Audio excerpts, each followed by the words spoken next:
development 100%, because if you are not working on yourself every day, and for me as a life coach and studying these things and studying people's lives, the hardest thing really emotionally is to understand I was telling Mr. Satchel today. I said, the more I study, the more I take courses and read and read and read, I really see why people's lives are the way they are.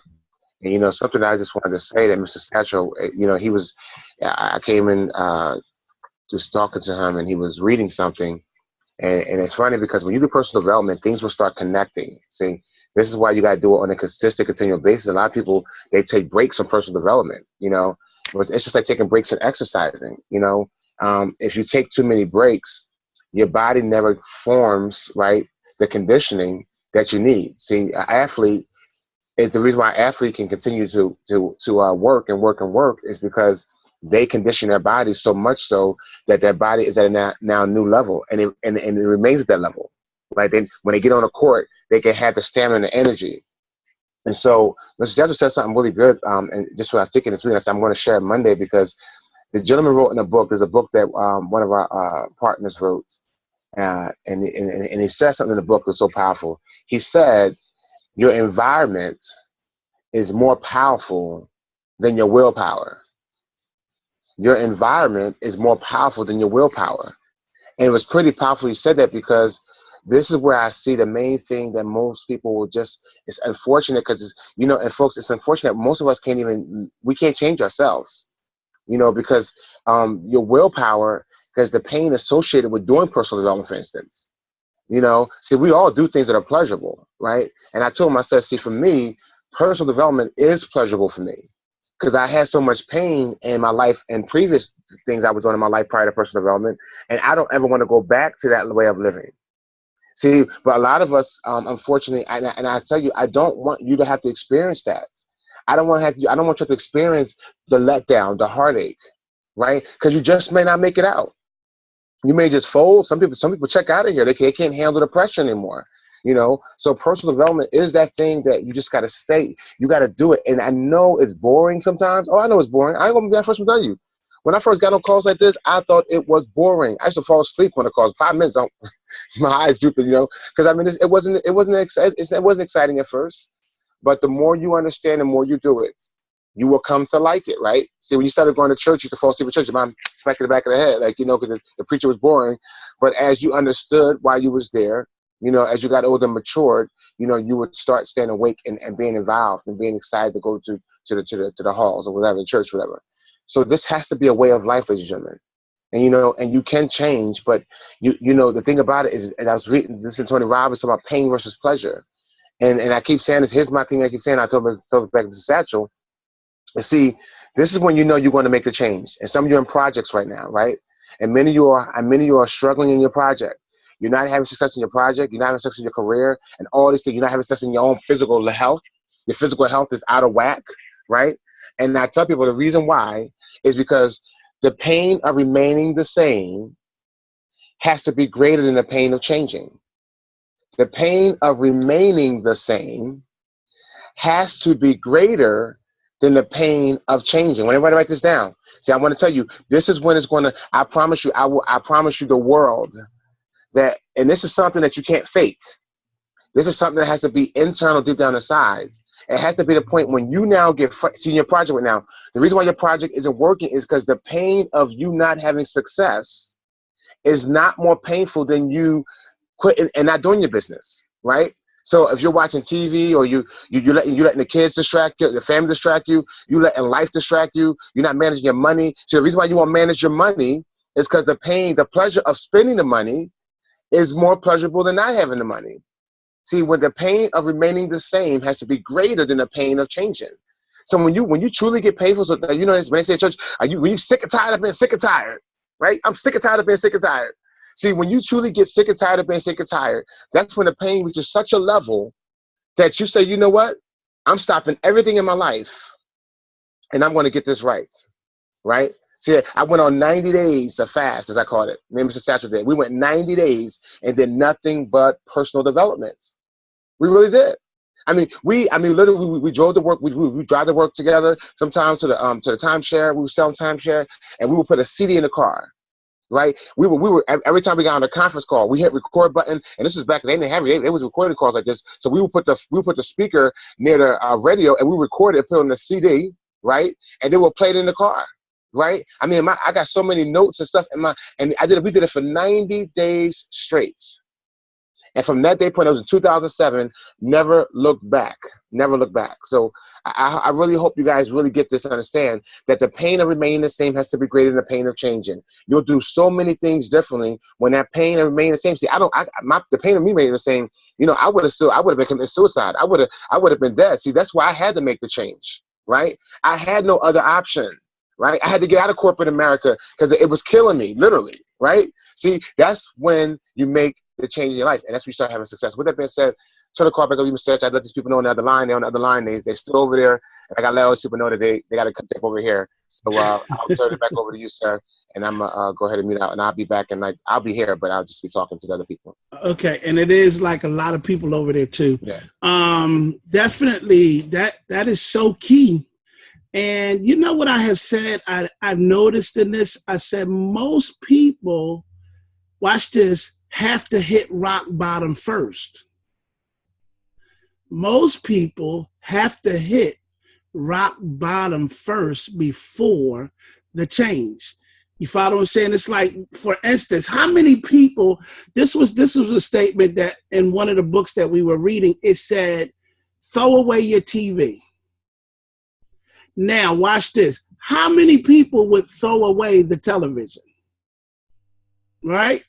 I know it was very difficult for me to do it. I ain't even going to say front. I ain't even going to lie.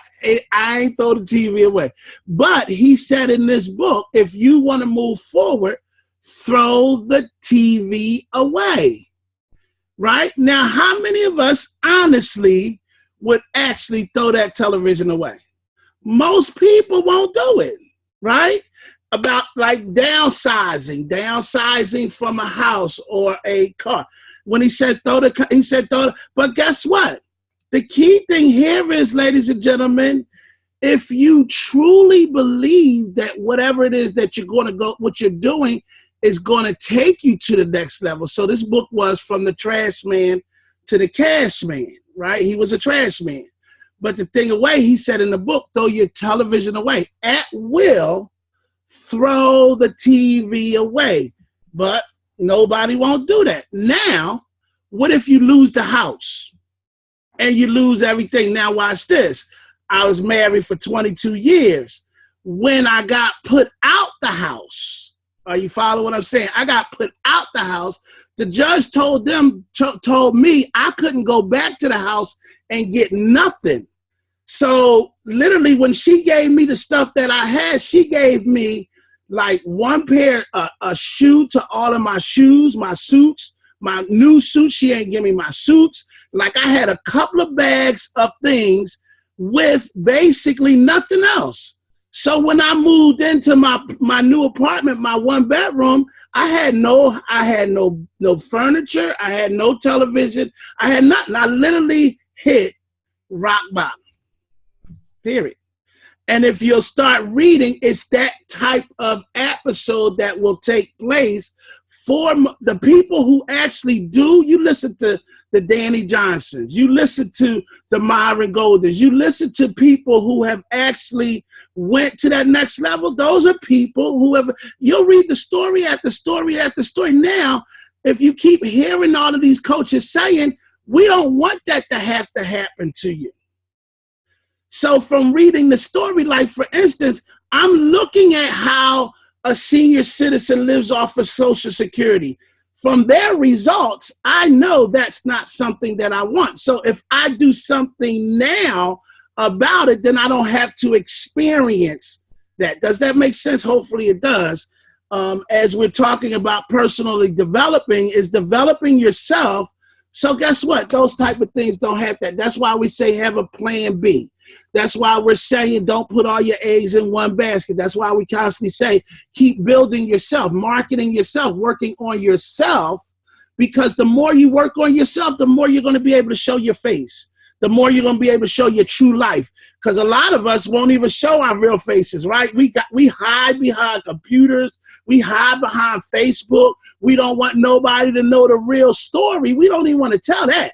Because most of the time you don't hear the real story until the person becomes successful, and now they want to say, well, I didn't even have a car for 4 months. Like, you'll hear a lot of the stories where they say, I hid my car. I was driving a hoopty, but I ain't want everybody to know I was driving a hoopty. But guess what? You can really deliver a lot of people by being transparent now, because once you start telling your story now of what it really is, I'm very transparent now. And it keeps taking me up to the next level because it's facing the reality. Hopefully you got that. And thank you very much, Mr. Mumford, for that observation. And when we start talking about your environment, that is so critical, pivotal. And a lot of times, like you heard when I wrote that book, it says when you decide to go into a rehab to detox, I think they just said in the book earlier this week or last week, it was saying how a lot of us now have to unlearn what we've learned. Am I making sense? A lot of us have to detox. We have to brainwash a lot of the stuff that we actually have in our brain so that we can live. Because poverty is a learned behavior. It's not something that you're born with. It ain't in your DNA. It's just a learned behavior. So a lot of those behaviors that you have learned, you now have to unlearn. The way you talk to people, the way you cuss people out. I had to stop cussing people out. I had to start being more what? Gratitude. I mean, it's gratification, appreciation. It's like if I'm going to build an organization or I'm going to build a team or I'm going to lead people, then it starts with leading yourself first. How can I say discipline and I'm not disciplined? Because the results is going to show up whether you know it or not. That's the one thing about it. It will expose you. I can sit here and tell you all day long, but then when you meet me, oh boy, there go the real deal right there. Then they say that true person comes out, because that's when the events come out. And then you say, oh, look at, wow. Now we really messed up. So we're really on this subject, ask. And I was reading it again on this morning on asking. And it's a lot of us who have a major problem with asking. Why? Because of that number one thing, rejection. Right? That number one thing called rejection. So when we start talking about asking, this is a very important area. And I told you guys to print out that first section on how to ask, if you remember on yesterday, because guess what? Ask as if you expect to get it. Now, how many of us ask without expecting to get it? Like, I'm going to ask, and I ain't going to ask because I know what he going to say. I know what she going to say. I'm going to ask Dad. Look, anybody ever have a problem with asking parents for money? My grandfather, if I asked him, it came with a long story. And it was like, oh my God, Grandpa, can I have a quarter? Boy, I'm going to hear 15, 20 minutes, a story before that 15. So you get that problem in asking. Well, what they're going to say, or a lot of us have a problem with asking because how many of us have ever had things thrown up in our faces, right? Okay. How many of us have had things thrown up in our faces because we have actually asked somebody for something, they even gave it to you, and then guess what? Now they're going to throw it up in your face. Well, you remember when I gave you X, Y, and Z. So now people get to that place, right, of I ain't going to ask for nothing. I'm trying to find your name. Okay, I think I got you. I'm not going to ask for nothing. Right? Anybody got that feeling? It's just like men. Don't depend on men. You ever had a situation that you've been in and the man has done this and he's done that, and now it's like, I ain't asking for no man for nothing. I could do bad all by myself, or I could do this all by myself, and I don't need no man. We know that story, right? And asking is all of this is asking. You want to hang out. oh, it's all rejection. Right? Am I making sense, ladies and gentlemen? So with that being said, ask as if you expect to get it. And most people have been rejected so long that they don't even expect the best for them. I don't even expect to live an extraordinary life. I don't expect to live in good wealth and good health. Anybody there yet? Anybody with me? This is good. So how to ask for what you want. Mr. Mumford asked me to unmute him, so I know he has something he want to say. He done raised his hand and everything. No, I just want you to unmute me, so because that's how you say something to me. Oh, I muted myself. I can't unmute myself on my own. All right. And if you want to say something, ladies and gentlemen, please feel free to raise your hand. Just raise your hand and we can unmute you. We can see you actually that you unmuted, you raised your hand at the end of the day.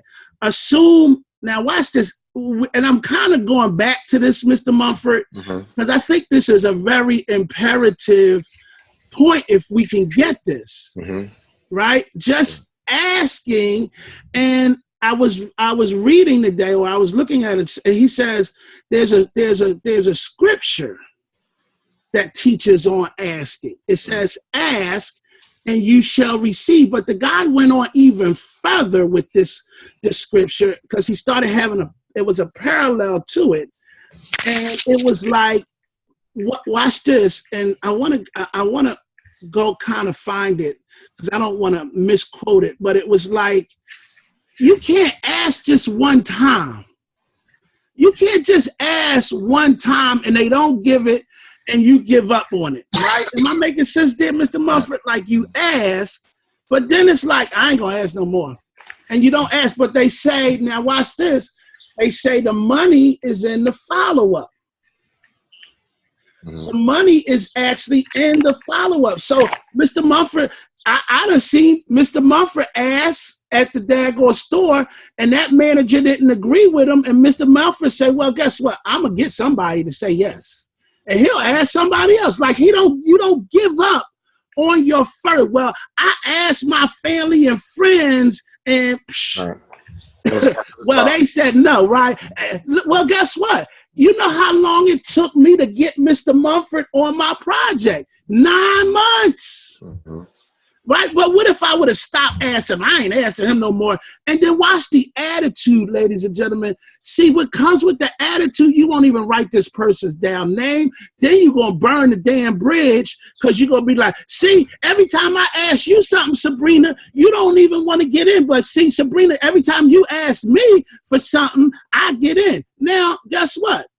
All of a sudden, I done burnt that bridge. Like, you know what? The hell with you. And then she'll be like, the hell with you too. And now there go the bridge. Proof. We just burnt it the heck up. It's done. Right? And the person, and it was like, I could have asked right then and there. She said no, but she didn't say no to, like, now I took it personal.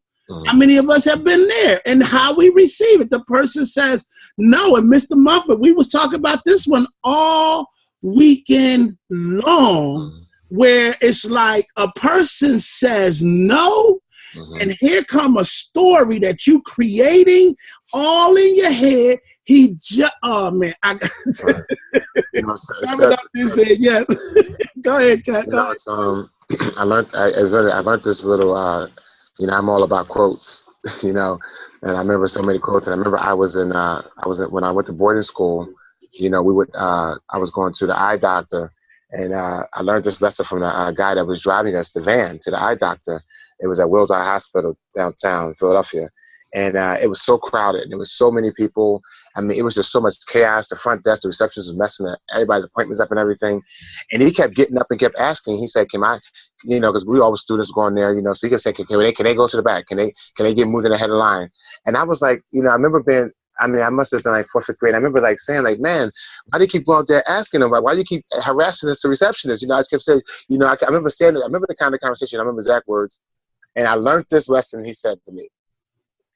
He said, Jamal, the squeaky wheels gets the most oil. He said, the squeaky wheels gets the most oil. And from that point on, I've learned the lesson, and it's amazing how I just remembered that when you was talking, why I'm that way.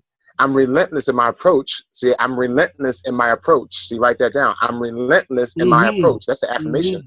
I am relentless in my approach. See, in my project, I'm relentless. So I don't mind I don't mind if it takes me 2 years to get somebody in my business. It's taking me 2 years to get people in my business. Right now, I got a lady just hit me up for Friday, and it's taking me a year and a half. You know, and I know when she just hit me up and said, hey, you know, I want to hear about what you're doing now. Like, see, because I'm relentless in my approach, like you said. So I'm a squeaky one. I don't do it to a point where I annoy a person, but I continue to ask. So I have a system where if you tell me no today, that's okay, because in 3 months, whether I ask you or not, you know, I'm still going to call you again 3 months later. So if anybody, my friends, they know, listen, I'm still going to say, hey, what's going on? I'm going to see, as you said, I like what you said that, because see, ask, ask, ask. And what does it say? You receive not because you ask not, right? But see, this is something else I'm going to show you here. Expectation, that ask, expect, ask with expectation. Now, see, I'm going to tell you something here. Expectation is the breeding ground for miracles. Come on, brother. See, expectation is the breeding ground for miracles. See, so this is why I understand, even in your project, I could tell when I talk to some people, I could tell you approach your prospect not expecting for them to say yes. That's it. See?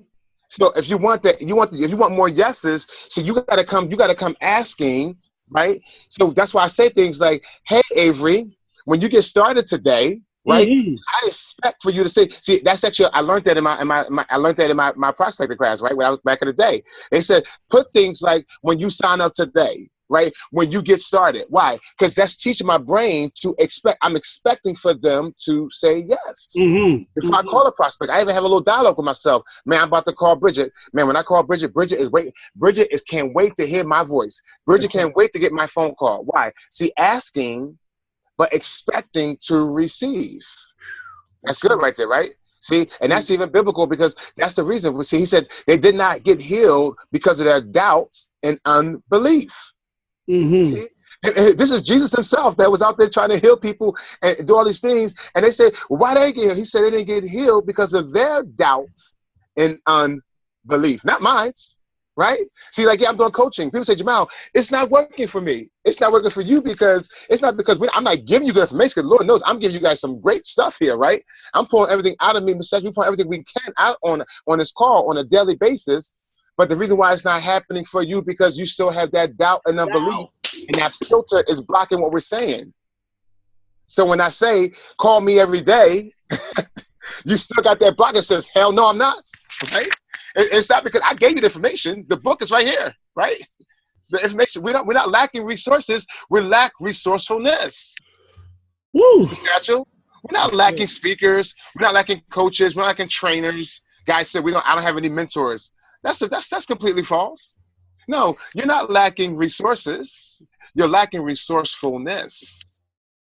So you're not asking with expectation. Jamal, why do I get the expectation? You got to keep on doing it. You got to affirm yourself. You got to become confident. See, that's what I said. Like I said, this is a process. It don't just happen overnight. So why I get what I get, I've been doing it for years. I expect when I walk into that hotel room, Mrs. Thatcher, you know it, they are going to give me the deal. I don't care what you say. I've overcame even laws, right? The company says we will not give refunds. I still walk in and get a refund. Why? Because I walk in there expecting I'm going to get a refund. That's right. And I got to take my watch back, and I got to do it today. That's right. That is so imperative and important to your life, ladies and gentlemen. And I mean, not with an attitude or nothing. I mean, but if you're expecting, your energy is going to come across totally different. Anybody ever showed up to your house unexpectedly? Huh? Watch this, right? They just showed up and it was unexpected. Oh, I didn't expect you, right? Watch this, and I'm gonna give you another one. I'll tell people to put an ad in the paper. I'll tell them, put an ad in the paper. Like whatever it is that you're doing, put an ad in the paper. If you wrote a book, put an ad in the paper, right? But Here's the person, they put the ad in the paper for the first time, and they got all of these results. And you know what they said? I didn't expect this type of result.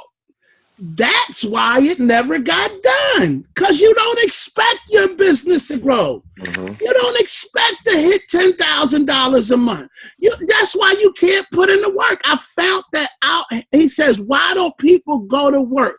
Because of your expectation on that project. Whatever it is, it doesn't matter. Once I knew this was going to happen, it didn't matter. It was easy for me to make the sacrifice because I knew, and he says, ask with a positive expectation. For those that can't see, we're in the book, How to Ask for What You Want. Ask with a positive expectation. Ask from the place that you have already been given it. It's already been done. It's a done deal. Ask as if you expect to get a yes.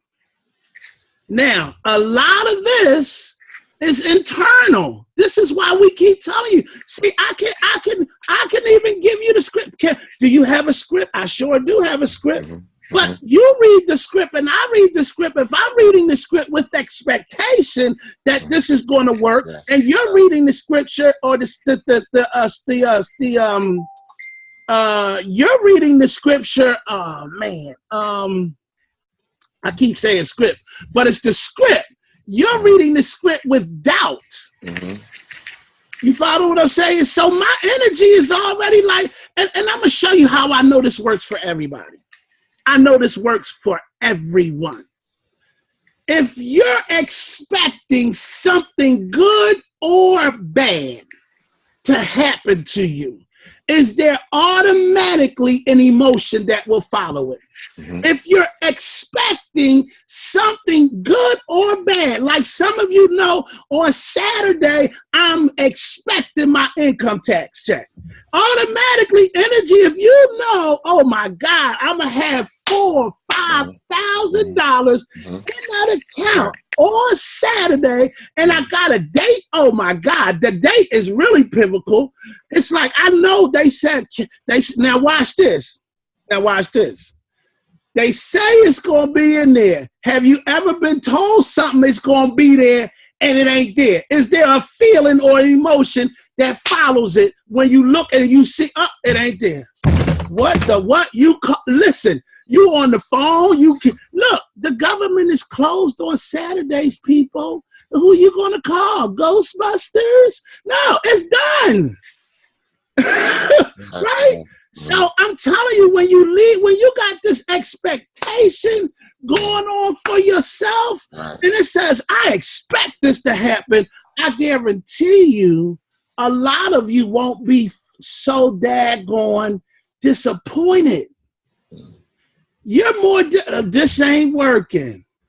You can't say, like, look, it got to work here first. That's why we say if we can grow you as a person, then it's going to be easy for you to build your business. But we got to get all of this contamination out of your brain. Like, oh, I don't think this is going to work. I don't know. If work for him, it's going to work for you. Period, point blank. It's a done deal. You done made 20, I'm going to make 20. You done made 30,000, I'm going to make 30,000. It might take me a little bit longer than it took you. I might even get there a little faster than I got there. But at the end of the day, when your mind get right, baby, I guarantee you your life is going to follow right behind you. See, and here's the expectation. You get your expectation from your higher power. And my higher power said, I am no respecter of persons. I don't show favoritism. He said, what I did for one, I shall also do for another. See, people, I'm going to mess up your religion real good for a lot of you. See, because it's especially in the projects of the free enterprise world. I love messing up people's religion because I just love getting deep with people. You know, when they tell me they're so religious, they have God in their life. Well, I'm going to question, do you really have God in life? Like the guy said, how's it working out for you? Because see, you get your expectation from your higher source. So because he told me that he don't show favoritism, right? What he did for one, he'll do for another, right? That means that if I see somebody else has done it, yeah, I look at it network marketing. You know, the first thing we say is make a list of 100 names and numbers. Now, the reason why I never did it in the beginning, because I had no expectation that it would work. That's right. That's right. The person that hasn't actually, as soon as somebody signs up, I could tell automatically their success or failure rate in the business. Just by I don't even get amazed when somebody signs up anymore. I'm looking for what the first thing you say once you sign up. Well, yeah, I'm going to give it a try. See, don't even sign up. See, you already not expecting it, because try is not a word of expectation. Okay? Try is a word that takes away expectation. It's the opposite of expectation. Right? I want everybody's on camera right now. I'm gonna show you right now. I want everybody, if you're sitting down, I want you to try to stand up. Right? Try to stand up, Stephanie. Try to stand up, Stephanie. Just try. No, try. No, sit back down. Sit back down. I want everybody to everybody sit down again. Okay, we'll do exercise. I want everybody to sit down. Watch. I want everybody to try to stand up. That's on camera. Try. What happens? Right. You don't stand up. See, that's what trying does. Well, I'm going to try it out, Jamal. I'm going to try it out. And that's why it's not working, because you will never get results by trying. Right? So you have to have complete expectation. And if it's happening for one person, you have to understand that I'm going to make the list. I'm going to do everything you say do, because I expect it to work for me. But we have this guy as if God is like he's minuscule, like he can't make that happen for you, right? So this is what I'm telling you, folks. You gotta. And so that's why I can ask with expectation, because I'm asking through what? My higher source, my higher power. That's how I'm asking. Do I deserve it? No, I probably don't deserve it, right? But guess what? I'm asking because I still have the expectation. Whether I have the school, whether I have the degrees or whatever. See, and folks, this is. It comes down to everything. And besides, again, your environment, like we said, is your environment will overcome your willpower to ask. See, if you hang around me long enough time, see, I got my asking ability from hanging around my mentor, right? Mark Christie. You know, I mean, I'm saying, dude, you already a millionaire. Why are you asking for deals? We at Home Depot. I mean, we go to restaurants. He says, well, can I get it? I mean, can I get a percentage off it? I mean, I'm like, you're a millionaire. He said, Jamal, you don't understand. Millionaires don't pay retail. They don't pay full price for anything. I said, what? You got all this money and you still try to get a deal, right? See, because millionaires, even yesterday, the guy charged me and I said, can I ask you a question? Now, see, some of you would have just went ahead and paid the bill. I said, now I'm just trying to understand how these two drinks are $18. I said, okay, let me find out. Okay, can you please break down to me? And he said, oh yeah, you know, it was $1 less. It's $1 less, right? See, I asked, right? And this is what this is a part of life. And everything in your life right now, I get it. You're going to be here. You're going to be the same person a year from now, except for the people you hang around, the books you read. But see, as men, again, we won't ask, Mr. Satchel. We're afraid to ask. What that book say? It's how much you keep that counts. I'll see, the millionaire mindset is totally different. It ain't about how much money you got. Just like I heard yesterday, he said most people want to make money, and then the other people want to have money. Now, what's the difference? Think about that one. Ponder that one for a minute. The employee wants to make money. The boss wants to have money. Right? Now look. He said, here we go. How many of y'all believe you're smarter than your boss? You're smarter than the person that's above. Like, think about that for a minute. So dumb. The bosses, do you know most bosses don't have a very high level IQ, but they got money to hire you? Right. And because your mindset is about what? Making money. So guess what? I'm going to go make some money. The boss says I'm going to have money. There's a whole different mindset. He's talking about you're going to go make it. I'm going to create it. There's a different thinking pattern. I'm not trying to make money. I'm creating ways to have money work for me. Oh, I got to go make some money today. I want to make, and if you ask them, how many of you want to make money? Everybody going to raise their hand. Me. And that's a habit. So now what if I change it to where I want to have money to the point that it's always here? Oh man, I know we ain't even get into the class today. Essentially, that's why even the principal says, right? You know, and I remember I told you one time, and I'm gonna share this story because I just be real about it. You know, I just observe things in amazing ways. And I remember in my church, you know, I mean, this couple, man. I mean, it almost brought tears to my eyes, right? And I told you this because this guy is that our praise and worship leader. I mean, just he could sing. I mean, just so loving, so amazing of an individual, right? And I'm wondering, like, and I remember him talking about how he's been such a faithful tither, right? Tither. Some of you may know what that means. And for 20 years, see, this is what messes me. This is what messed me up. Now, maybe, I mean, God forgive me if I am being sacrilegious here, but it just got to me. Okay. And I said he was a faithful tither for 20 years. Actually, now I told you the story, right? I remember when I called you, right? And what did I tell you when I went to the parking lot? He had a lot. My Mercedes, right? You know, I'm young, you know, 24 years old, right? And I walked back to my Mercedes, and what did I tell you? He had a chain and a lock on his trunk. Like he didn't even, like, he had a chain and he had drilled 2 holes through the trunk and the bottom so that he could actually so he could lock his trunk. Right. Yeah. And I mean, I'm giving this example for a reason, not to make fun, but I'm giving this example for a reason here, right? And then I remember with Satchel, we were selling alarm systems, right? And I had asked him, can I come to his house to sell him and his family an alarm, a safety system, you know, was doing. And I go to his house, and literally there was a hole in the floor of the first floor of his house. And it really hit me because it was almost sad, right? To see this guy, how much money he's given to church, right? But there's nothing, I mean, like the life he's living, I mean, physically, because see, I believe you should, there's no way, I don't believe you could be tithing and giving all this money away in charity, whatever you're doing. And his life was living like that.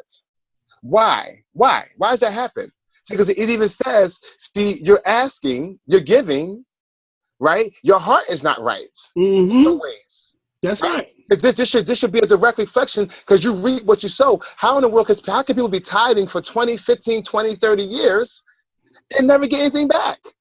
They have no wealth. They have nothing. That don't make any sense to me. How can a man that doesn't do that? Well, they say, well, you don't tithe, you're going to be broke. Well, correction, because I know many people who do not tithe, and they're very, very wealthy. So please don't take the wool of my eyes when I saw that. Because why, Mr. Satchel? Because see, the difference is that person out there is out there asking. The millionaire don't mind being confident and asking. Where that person who they just giving that money to the church just out of what? Just out of what they've been told to do. That's right. They're not really doing it from now. They're not really giving out their heart. They're not out there doing anything else. But they're just giving that money because they've been tricked into saying. Well, I don't want to say trick because some of you may get on me. But they've been bamboozled and told if you don't give this money, you won't go to hell. So now they're giving out of fear. Right? Wow. They're not giving from a heart of gratefulness. That's why many people say I tithe, but you can tithe, but you can't recruit. You can tithe, but you can't recruit in your business. Point to ponder here. I don't know. That don't make sense to me. Oh my God. Because you're tithing, expected to receive, right? But you can't recruit. That'll make sense, right? A lot of cameras just went off, brother. You just messed this room up. We went from it's just a question. Just a question. Look, we went from 76 to 54 people. They left. Dude. But it's the truth. It's the truth. He didn't say don't tithe, because if your heart, like what we're trying to say is we're not saying this stuff. It says it's internal. He said if your heart, like you don't do it because you're afraid or doing it, watch this. You're only going to do it. Lord, I'm going to do this right now. I'm a tithe $1,000. Let me see if this works. That's not how it works. And I did that. I have done it myself, seriously, because I was raised in the church. And I'm saying, you know, I ain't tithe no other time, but you know what? I need something to happen. So I'm going to go head on, basically, because you're prompted, you're coached. And I've done it. And if you're doing it with the wrong heart or mindset, ain't gonna work. And that's why people say, well, how come it works for some and it don't work for others? Ladies and gentlemen, don't just tithe to just be tithing. Tithe because it's in your heart. It's a principle that you're following and you understand. Like I expect, people don't even understand. When I was outside, oh man, I don't even want to go into stories. Because I mean, and I want everyone to ask this question of yourself. You know, and this gentleman said this. And he was doing a spiritual minister. Mr. Watch this on Friday. You know, and this gentleman has been ostracized by the Christian world because he had he changed his belief system about a lot of things. But he asked a great question that I just always ask: how's it working out for you? And I mean, and I'm not being mean about it. It's really how's it working out for you? Because see, when I was doing and giving, you know, I was receiving a lot. I mean, I've owned 2 houses, right? I mean, things were working on my behalf because I was following different things when I was giving. I was doing it differently than most people, right? So I'm asking the question: if it's not working out for you, 20, 30 years later, I just got a red flag. Like, and so why? Well, Jamal, it's not all about the money. Okay. Well, let me know how you want to pay. You know, you live in a neighborhood. So the lady said to me, Jamal, it's all about the money. But yet you live in a neighborhood where the next door got robbed, right, once. And there's drug dealers in the next door. And then the guy in the house, the mother's son, they come in the house, break in the house, murders him. You're right next door, but you're still telling me you still want to live there, right? I don't believe that's a good thing, right? You see what I'm saying? So again, I'm asking, if it's not, how's it working out for you? What you're doing, you got to start asking yourself these questions.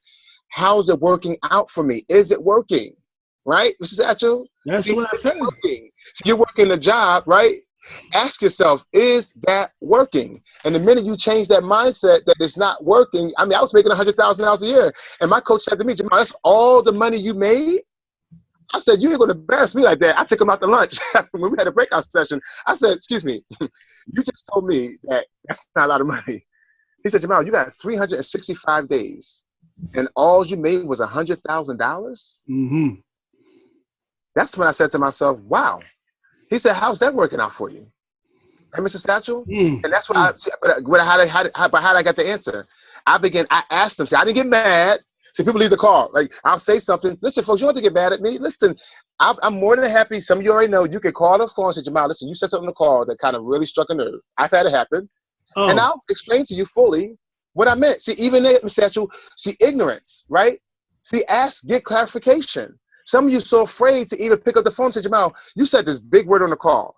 I'm really confused. You know, Jamal, you said this, and this is so, I've never understood that. You just talked about tithing, and I'm a faithful tithe. Can you please explain to me what you meant? See, and even if we disagree, it's okay to agree, disagree, but at least some of you even afraid to pick up the phone and ask to get clarification about things.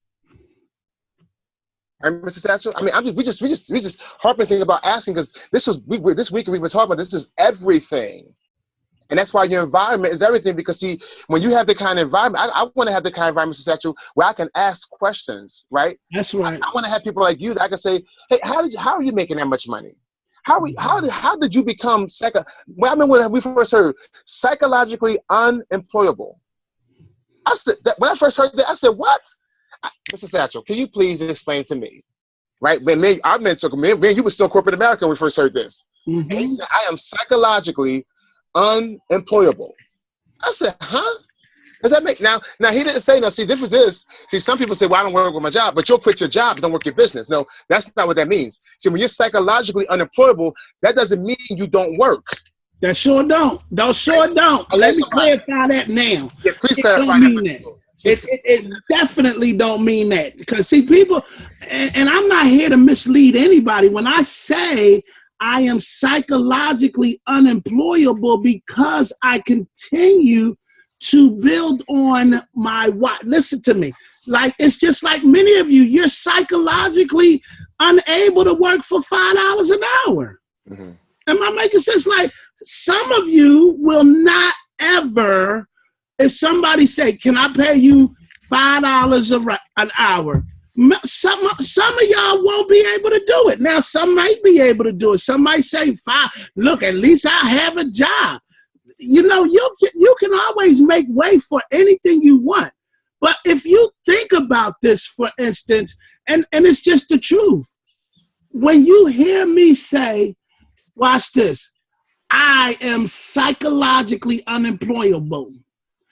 If you said fill out paperwork, I can't even see myself going into some job and saying, go get a urine test. We want to do a background check.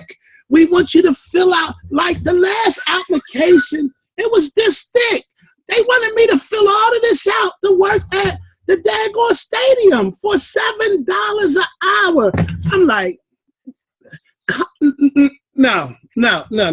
I ain't gonna do it. It ain't gonna happen. See, mentally, I am so there. I'm telling you right now. Some of y'all gonna get this. It's like some of y'all psychologically unable to live in certain areas. Some of you are psychologically unable to shop in certain stores. I know it's a like some of you are designers. Just like I have to have like Michael Kors. It's a psychological thing. Like I gotta have. Come on, why you can't get Michael Kors? It ain't gotta say K-O-R. Why can't it be like Gucci? You don't have to be Gucci. Why don't you just say Gucci? You know what I mean? What's wrong with it? It's still the same. No, it's not, Kemp.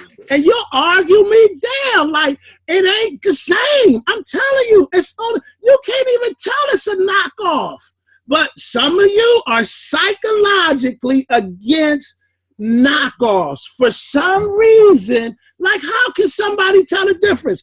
If you go in the pocketbook, look at the stitching, and boy, they will have me on like front. Like, look in the stitching. You see that? It's blurry. One little stitch, right? It's one stitch. And it's like, I can't have that. So you got to have your bag, and it's got to say, Michael, who's going to see that?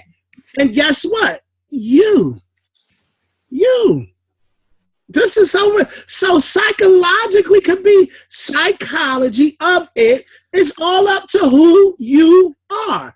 And once you have something real, because I remember Lynn said this, she had gotten some Coach shoes. She had got some, they were supposed to be Coach, but they really weren't Coach. They was the knockoff to Coach. And then all of a sudden, I think the sole started flapping or something like that. I don't know what she said. But ever since then, she will not purchase the knockoff. It's like, it's just where you are, right? I'm serious. Some of y'all know it's the cars you drive, all of this, and that's how it's your lifestyle. Your lifestyle is based on your psychological barriers. Well, Mr. Thatcher, but the thing is that, like Jim Rohn said, though, psychologically unemployable meant, though, when I asked the question, what does it mean? Jim Rohn said, that's when you work harder for yourself. That's right. Than you work for somebody else. When I got that answer, I said, what does it mean to be psychologically unemployable? When you work, so some of you saying you don't like your job, and you worry about getting off the job, you complain about how hard you're working. No, when you get to the point that psychologically, you want to get off your assets, okay, get off your assets and work harder for yourself than you work for somebody else. So Mr. Satchel, when he said that, now what did I do? I was working 3:30 in the morning to 1 p.m., but then I would leave the news station. I would go still run my 3 miles, right? Because part of it is he said, he even said, when I took the course, he said, you also got to exercise. Because to get off your job, it's going to require energy, right? So you're not going to be able to go to bed at 8 o'clock at night anymore, because I knew I had to work my business more than I was working at my job, right? I'm just being honest here, right? Because I asked the question. Some of you don't even know what it means. You don't even know how to get off your job, right? Robert Kiyosaki wrote a great book called Before You Quit Your Job. Things you need to do. You need to have a regiment in your life, right, Mr. Satchel, where people say, when do you work? You say, I don't retire. He said, you don't retire. You what? Retire your tires? What'd you say? You retire your tires. Even the word retire, a learned behavior, right? What does retire mean? Over.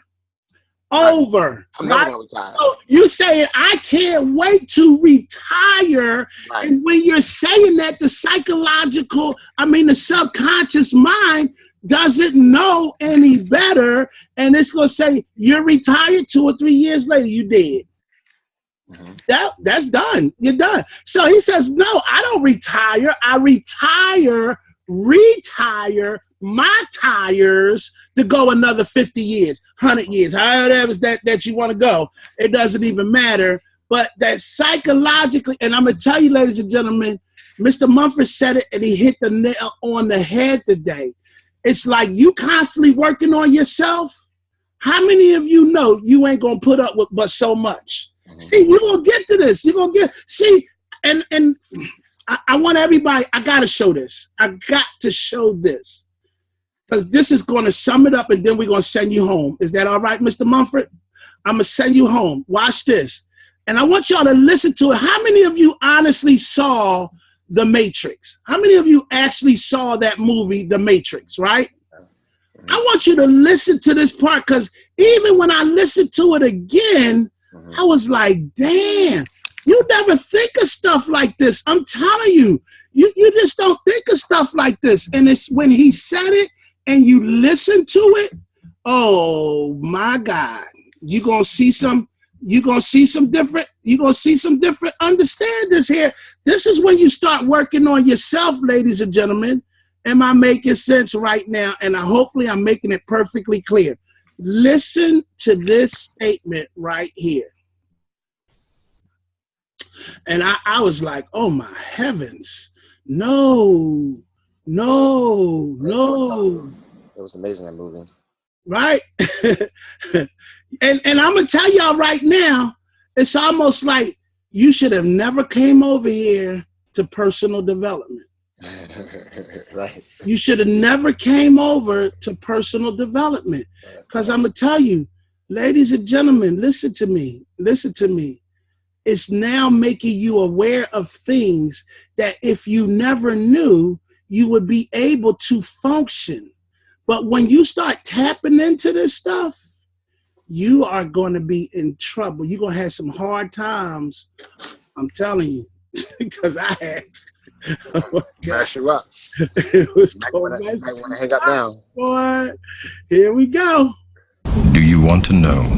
Watch this. Hopefully, did you hear that, Mr. Mumford? Yes. Okay. You can expand it. All right. I'll expand it. Do you want to know what it is? The Matrix is everywhere. It is all around us. Even now, in this very room. You can see it when you look out your window or when you turn on your television. You can feel it when you go to work, when you go to church, when you pay your taxes. It is the world that has been pulled over your eyes to blind you from the truth. What truth? That you are a slave, Neo. Like everyone else, you were born into bondage, born into a prison that you cannot smell or taste or touch. A prison for your mind.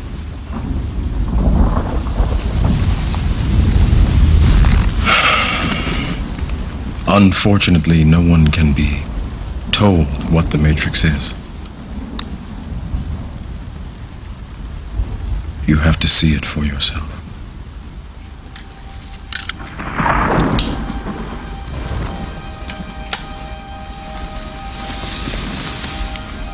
This is your last chance. After this, there is no turning back. You take the blue pill, the story ends. You wake up in your bed and believe whatever you want to believe. You take the red pill, you stay in Wonderland, and I show you how deep the rabbit hole goes.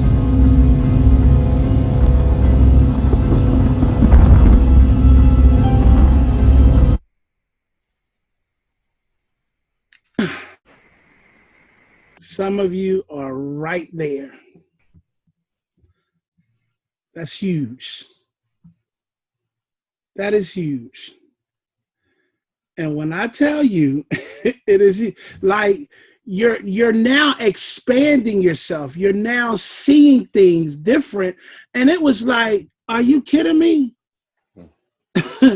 Literally. And that was, and I guarantee you, when most people watched that movie, they were so busy being entertained by all of the action and stuff that was in it, they missed the message. And it's right in front of you, and you never even pay attention. So when you start saying you want to get off your job, that's a whole different world out there, ladies and gentlemen. That's a whole different mindset.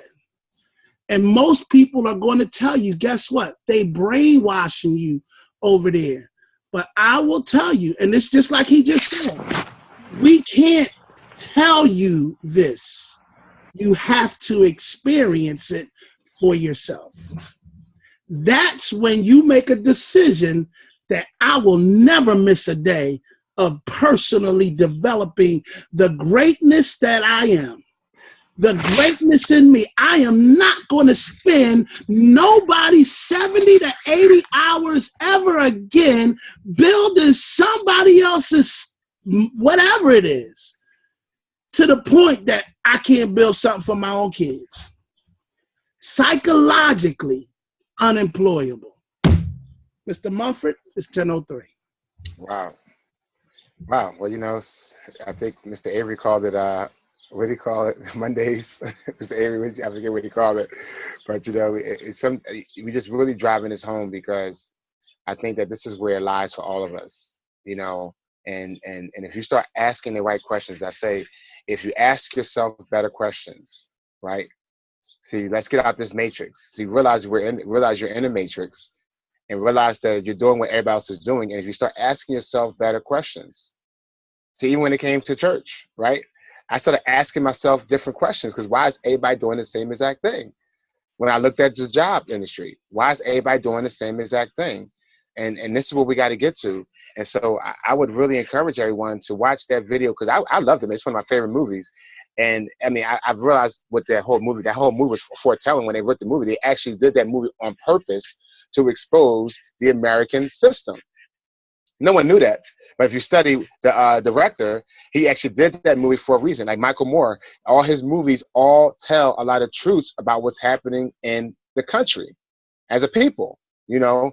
And that red and blue pill, once you wake up to that, I promise you, once you wake up, and that's what Tony Robbins said. I wanted to play this other video, but I know we out of time, because he talked about pain versus pleasure. And he said, but it's your job as an individual to get it from pain to pleasure. See, if personal development is painful for you, right, it's your job to make it become pleasurable, right? It's your job to make it fun, because once it becomes pleasurable, you will do it, right? See, all of us right now, we may go watch TV, we may eat, whatever we do things that we like, right?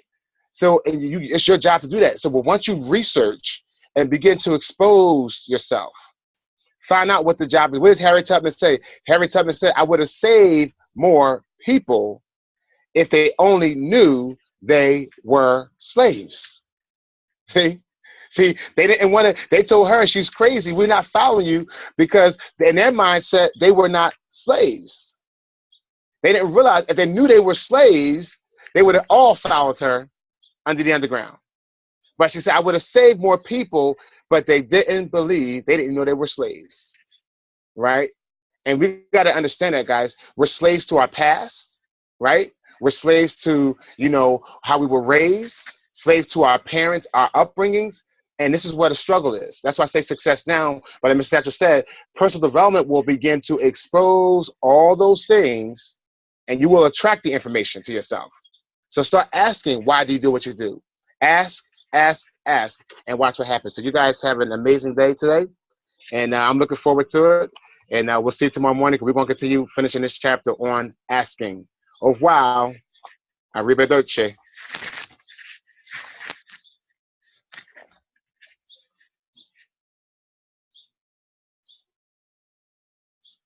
Peace.